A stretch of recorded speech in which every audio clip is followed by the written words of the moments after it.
Hello and welcome to EDCI 631, Differentiated Instruction in the Multicultural, Multi-Ability Classroom. I am your instructor, Dr. Kimberly Green. Lovely to meet you. Just very, very briefly about me, and then we'll go in, take a look at the course. So this is now going into, this is my 10th year with Bremen University. Wow.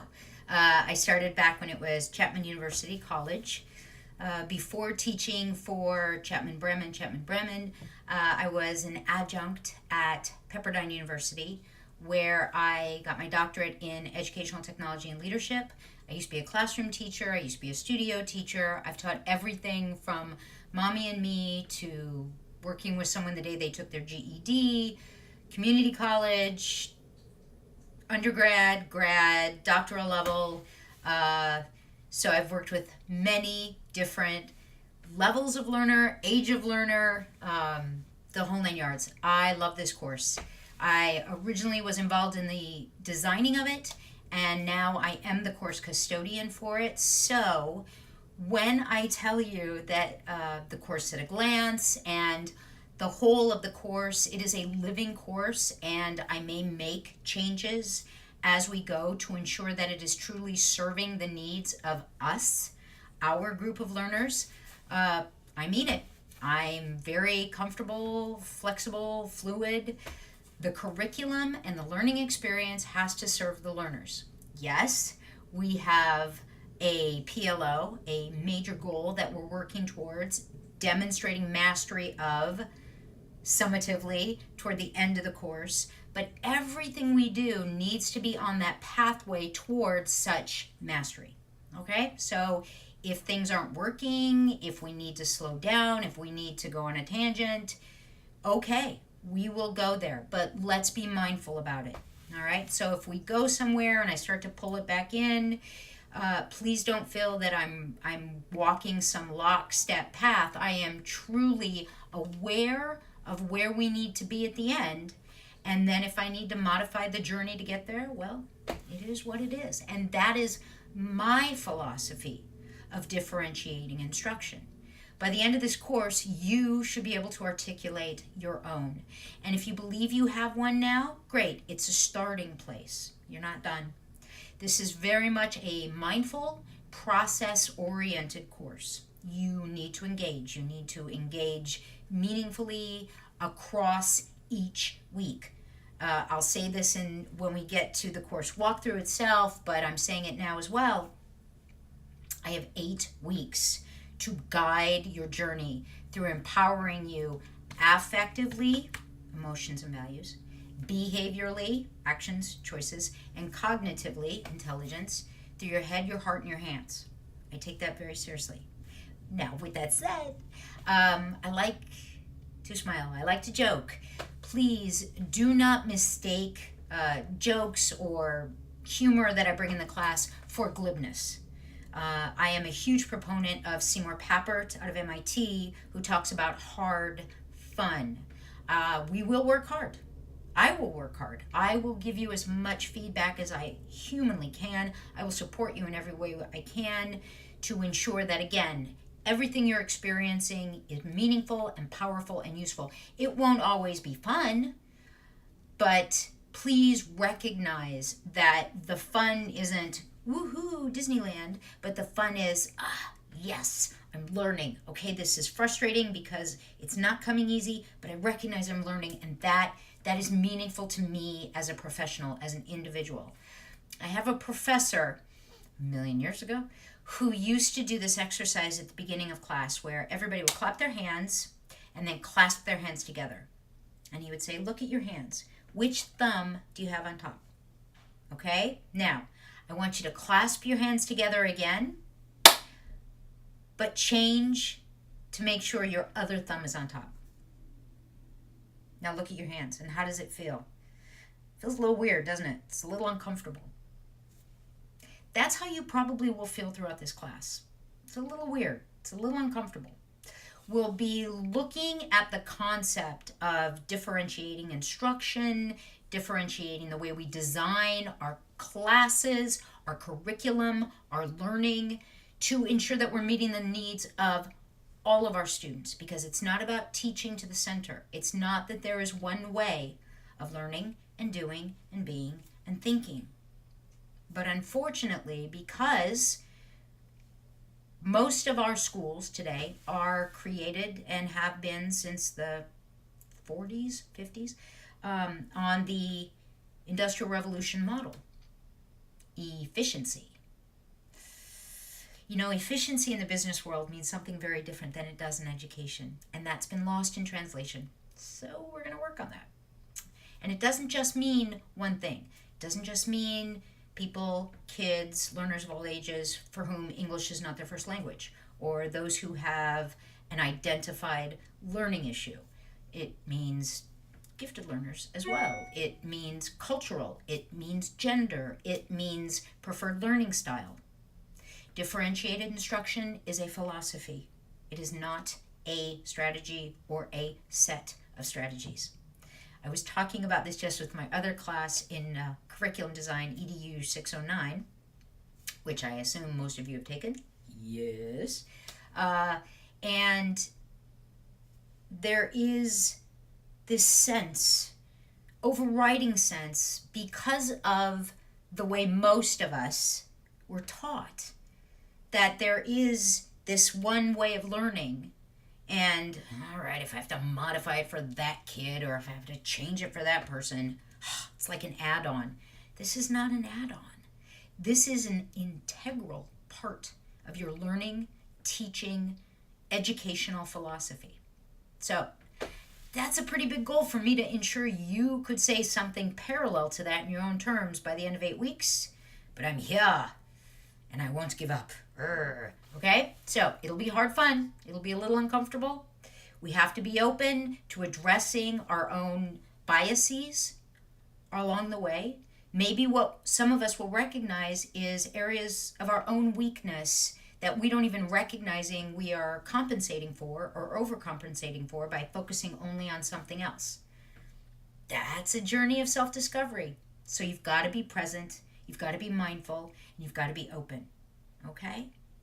All of us are still growing. All of us are still learning. You may have been teaching for 5 months. You may have been teaching for 5 years. You may have been teaching for 5 decades. There's still stuff to learn. We're going to do it together. Awesome. So now let's take a look at the course. At the very end, I'm telling you right now, at the very end of the video, I will ask you to do something. Okay? So, yeah, it's a little long, sorry. But it's all good stuff. And remember, there's something for you to do at the end of the video. I'm teasing what's coming up. I'm whetting your appetites. I'm hooking your interest. Okay. Ciao. Oh, and let me throw one more thing in. I have real skin in this game. I have 2 kids. I have a 17-year-old stepson, and I have a 7-year-old going on 107. I gave birth to a Borscht Belt comedian, Grady Green, who at some point, guys, whether it's in a video or it's when we're meeting live, whatever it is, I guarantee you will at the very least hear the child, if not see him. Grady is authentically diagnosed ADHD. I didn't need a diagnosis, believe me, I knew. So I really do have skin in this game. And in fact, just this very morning, I was at school talking to the new science teacher, and we came to a really good understanding because she didn't quite get it at first, but we had a great conversation. She understood everything from when she makes a science test.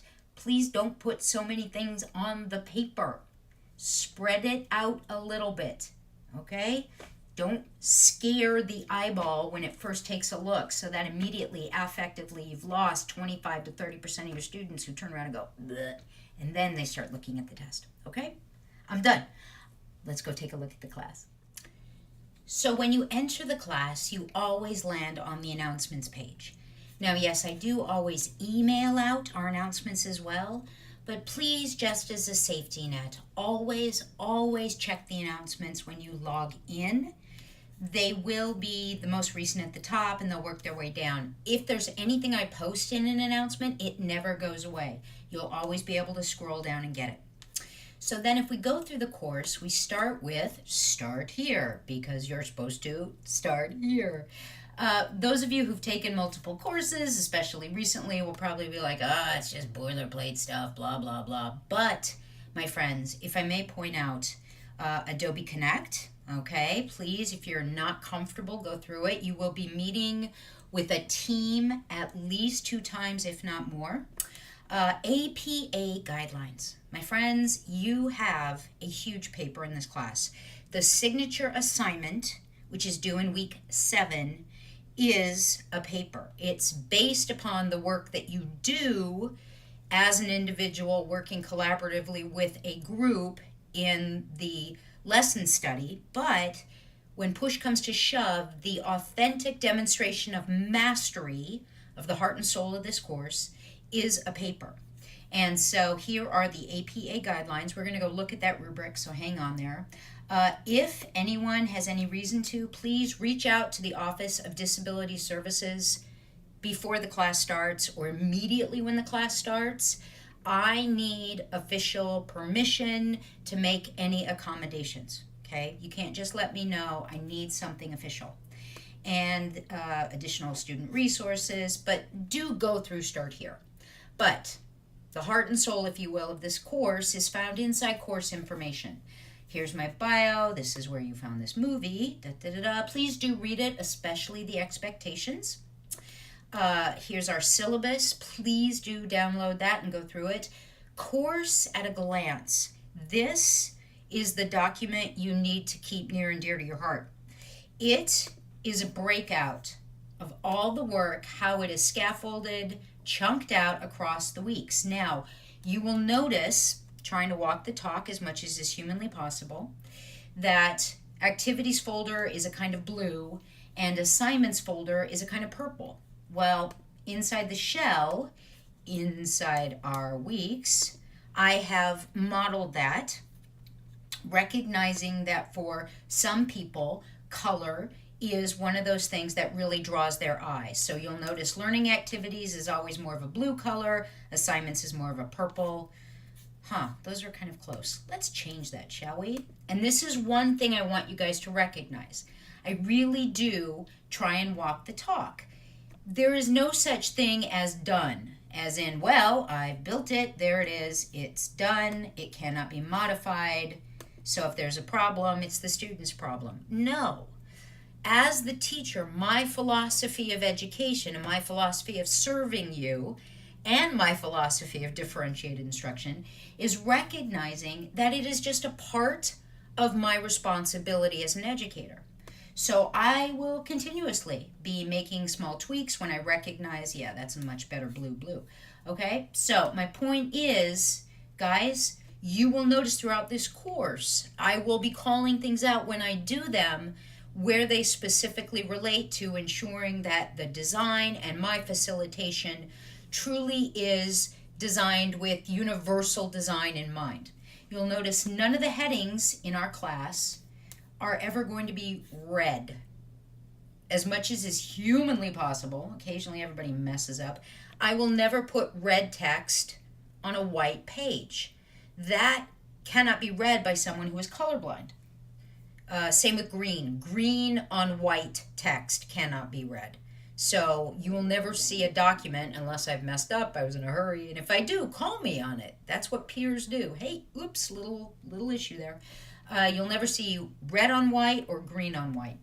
All right? So with that said, back to the course at a glance. Please go through this so you have an idea of every week. Now, a Brahmin week is a Monday through a Sunday. You are expected to engage multiple times throughout the week.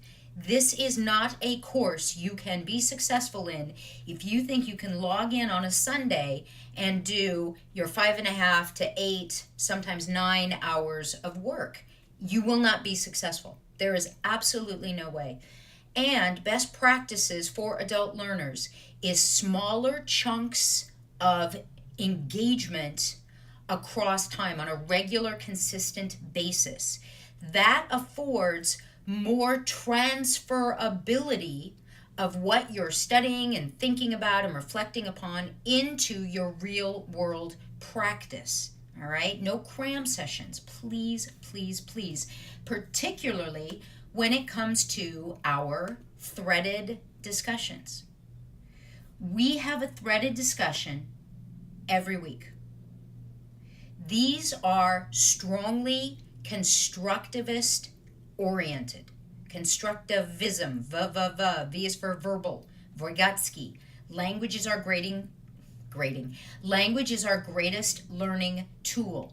These are not questions where you jump in, you answer, you're done. Maybe you read a couple and say, hey, good post, well done. Sorry. This is about the authentic engagement with your own cognition and that of your peers to work together to negotiate understanding.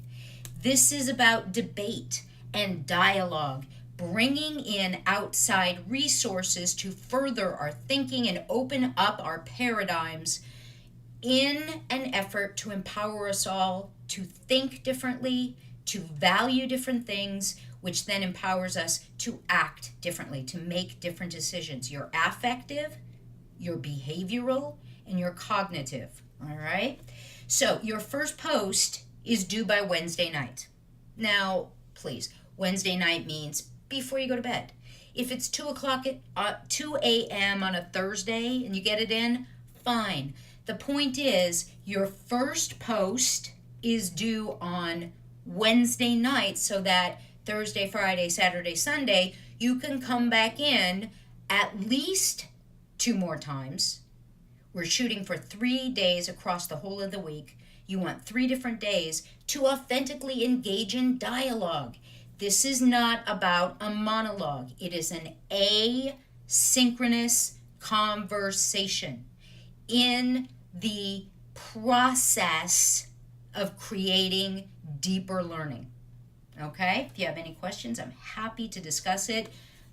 You will see, let's go back to course information. There's a rubric, and I'm begging you on bended knee, go through that rubric. So there are my expectations. Please, please, please, I cannot be clear enough. Read, go through, and I'm going to ask you something at the end of this video, but we're not there yet. All right, the late work policy, if something is going to be late, if a kid gets sick, something happens, you have to communicate with me. You cannot just turn stuff in late, and that is not just because I am evil, although again, the vote's in and we all agree I am. But the reason that there is such a stringent late work policy is because I need to be able to give you feedback so you can use it immediately. My job is not to sit back and just give you a bunch of grades. That's not teaching. You don't need me for that. But to have someone who is skilled in that area to be able to give you feedback on your forming growth of understanding of a topic to be able to use going forward. I can't give you meaningful feedback if work comes in late because you've already moved on. So you've just missed an opportunity to, again, what are you doing great? Where do you need more focus? That's why this policy is here. If something's going to be late because life happens, just communicate with me. I understand, believe me. Course PowerPoint, please go through it. Grading and assignments, there are no surprises here. Everything is crafted in a fashion that scaffolds up. Points in general should give you an idea of how much time and effort you should put into something. But authentically, I promise you with my hand on my heart, there is no filler here. Everything in this course is truly, it's been backwards designed. It all works in concert to serve you through your journey towards mastery of the heart and soul of this course. In this class, we have 2 texts. Now, I'm going to throw out a bone right now. Because there is a paper at the end, please recognize when you reference either one of the texts, you always reference both authors. If you're talking about the Tomlinson book, you talk about the Tomlinson and Imbu, I'm probably saying that wrong, book. You don't just reference Tomlinson. Sleater and Kornbleth, the same thing. This is a mistake a lot of people make in their APA papers. When there are two authors, they stay in the same order that they present themselves at. Whatever name comes first, that's the person that did the heaviest lifting. In academic writing, the name that comes first has earned the right to be there. So please do not do Imbu and Tomlinson. Do Tomlinson and Imbu. Do not do Kornbluth and Sleater. Do Sleater and Kornbleth. Okay? Now we get to rubrics and guidelines. Please go through these. Oh, please, oh, please, oh, please, oh, please, oh, please. The weekly threaded discussion rubric, I cannot stress enough. Every single threaded discussion is assessed against this rubric. And when I say against, I don't mean it in a negative fashion. These are the expectations. These are the goals you need to be working toward. Meets expectations, this is the one you should focus on. All right, so frequency is only once. It's an important part, but you notice it's only one part of the whole of this rubric. 3 different days, guys. Your initial post on one day, 2 solid responses, meaning there's content, there's reflection, it matches the rest of the criterion. It's worthy of my time and your peers' time to read your responses, your dialogue engagement. Quality of the posting, please note that throughout the whole of your week, we want 2 valid outside resources. Valid doesn't mean academic journal. Valid means it's relevant to the conversation. So if it's a YouTube video, if it's a news story, if it's a professional website, if it's a sample of somebody's work, a cartoon, it's embedded in the conversation because you're using it to make a point, or you're using it to ask a question, or you're using it to show something that is confusing you, okay? Dewey himself said, school is not an escape from life, school is a part of life. And the more we can bring reality into our learning process, the easier it is for us to transfer what we're learning into real world practice. So 3 different days, along with building a body of work that shows engagement, you do want to bring in 2 valid outside resources. Quality of the posting, B, involvement in dialogue, that your 2 posts at a minimum are meaty, they're meaningful, they're relevant, so that you're truly reading what is shared and responding, engaging with your peers, not just knee-jerk reaction. Take the time. That's the beautiful thing about asynchronous conversations. It truly empowers those people who need more time to think. And you recognize by asking for reflection before you write, I am offering people who don't tend to work that way to experience that. All right? It may be a little uncomfortable. That's okay. This is the place to be a little uncomfortable. Quality of the posting, elevating the dialogue. This one, guys, this tends to be the hardest one, so please focus in on this right from the start. It's not simply about agreeing and then giving an anecdote why you agree. It's about ensuring that every time you do post, and again, throughout the whole of the week, you're only asked for 3 posts, but you're elevating the conversation. You're adding to it, opening it up with great questions or offering another perspective, not just agreeing, but taking whatever is shared and building upon it, using it as an opportunity to engage in your own inquiry, to bring critical thinking into the process on a regular basis. So that is what each threaded discussion is predicated upon. And then guidelines for the lesson, study, video, and paper. This is a major part of this course.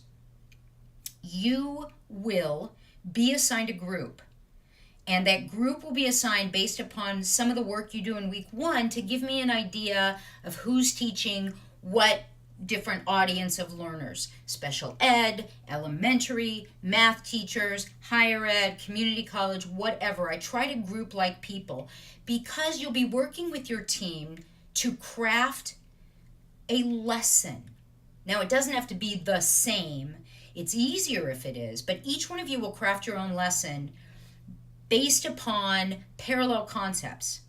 Now, if you can build the same lesson and then modify it for your individual students, that is the best of the whole kit and caboodle. I'm from Iowa. I say things like kit and caboodle. That is the best. That is no traffic on the 405, blue sky, okay? But I do recognize sometimes it doesn't work that way. At the very least, because you're all working together to craft a lesson that you will then role model teaching. You will videotape your role model teaching. Please don't use your real students. If you do use your real students, A, you have to get permission slips. B, you can only shoot from the back of the room. You can't get any faces or use names. So it becomes very stifling. You're far better off to get neighbors to pretend, friends to pretend to be your students, your own kids, your nieces, your nephews, neighbor kids, however you want to do it. But I'm begging you, unless you absolutely have no other option, if you use your own real students, then you have to go through serious permissions, okay? You will role model the lesson that you have crafted with your peers, focusing on a target 2, no more than 3 specific strategies for differentiation.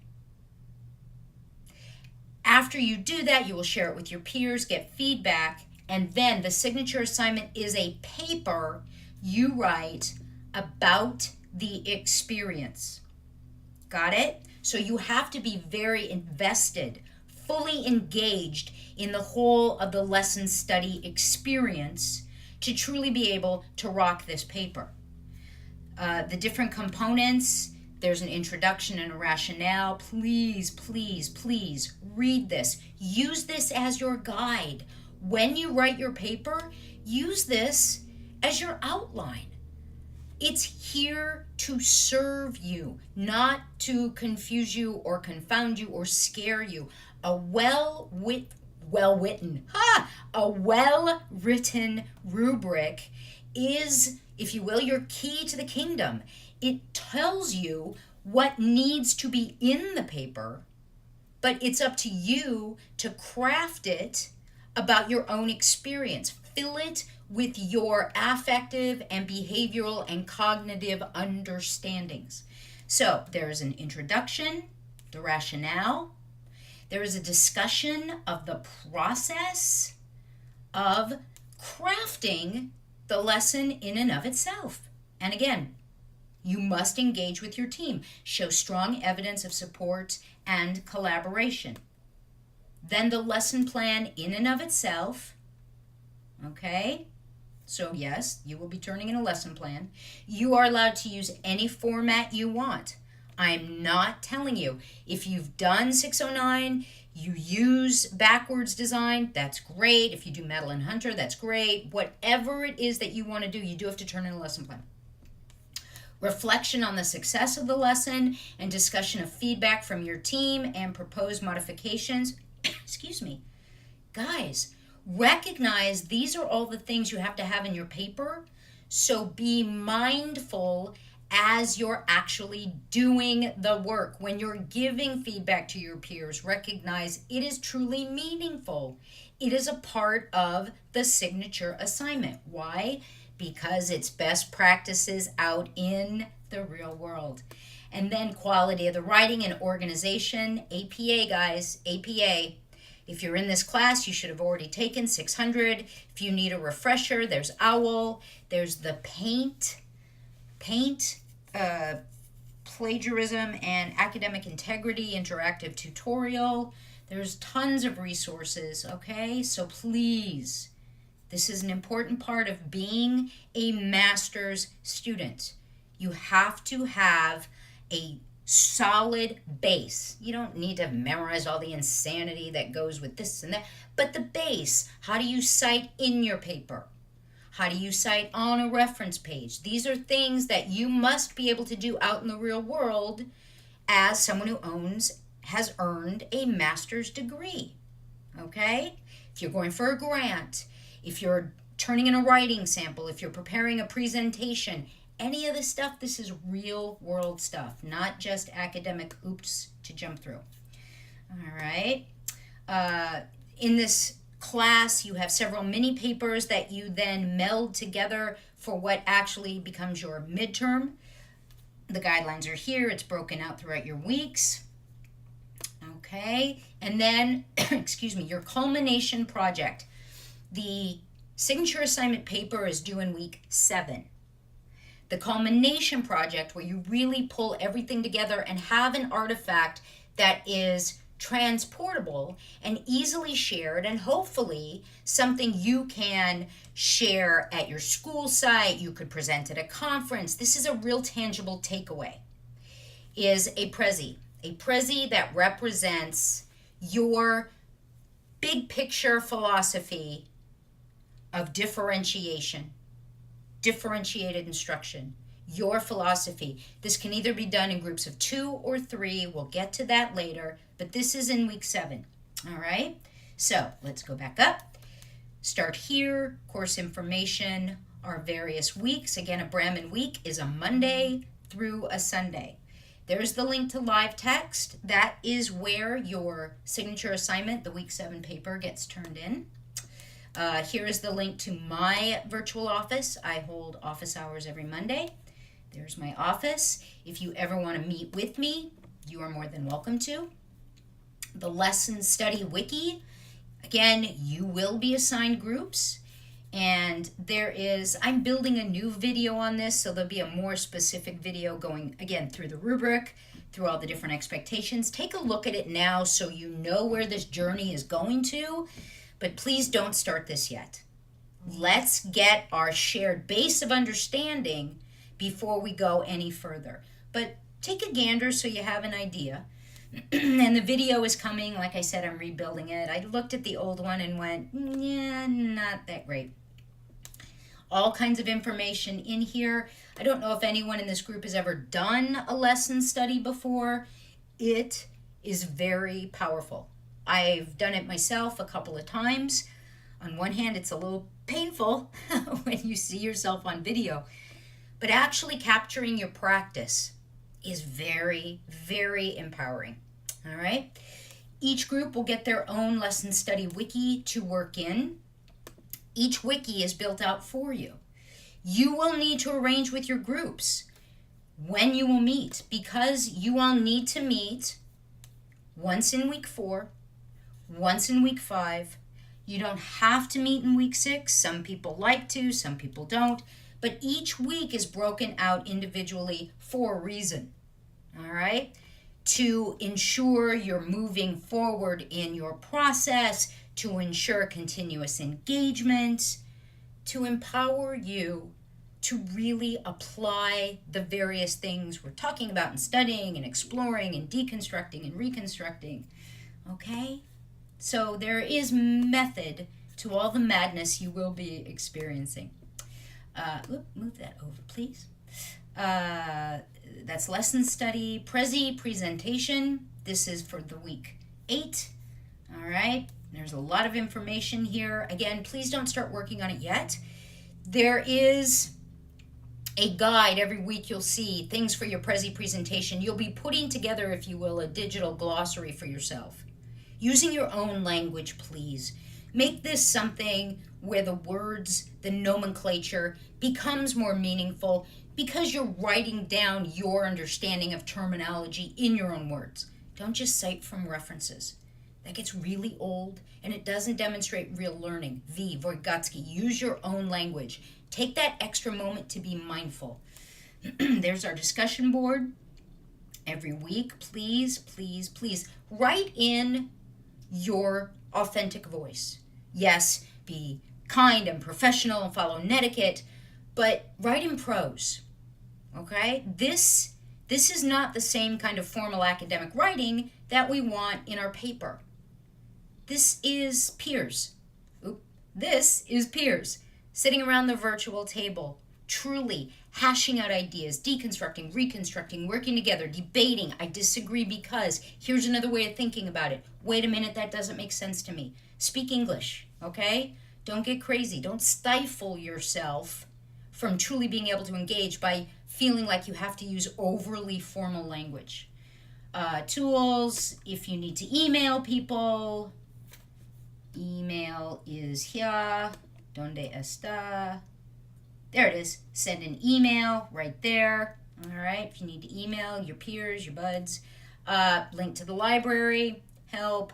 And again, if there's something posted in announcements you ever want to get back to, there's a link for it. So guys, that's our class. What's important is that you recognize this really is about your personal empowerment. You have to be present. This is not about, tell me what I need to know so I can take the test. This is authentic engagement. You need to bring your whole self when you're working. Again, chunk it out throughout the week. An hour on a Monday, maybe you take Tuesday off. An hour on a Wednesday, maybe you take Thursday off. 2 hours on a Friday, 2 hours on a Saturday, maybe 2.5 hours on a Sunday. However you want to do it. I am a working parent just like many of you. I know, believe me, we are doing a semester's worth of work and learning in 8 weeks. That's a lot. So please be realistic. Set a schedule for yourself.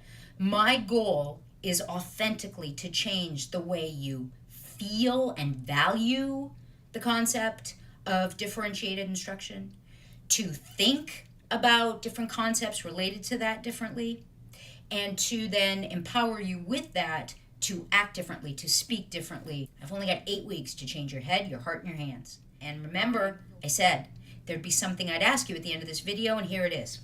Please, now that you've watched this video, take a moment, go back to course information, where you should already be if you're watching this video, because the video is inside course information, and read over my expectations again. What I expect from you and what you expect from me. Send me an email. How do you feel about these expectations? Do you understand them? Do you need clarification? Do you agree to them? Are they fair? And what about any expectations that you have for me that I should know about? Let's discuss, let's debate before we get started. All right? One more time, please. This video is ending. Send me an email about the expectations for this course. Give me your thoughts.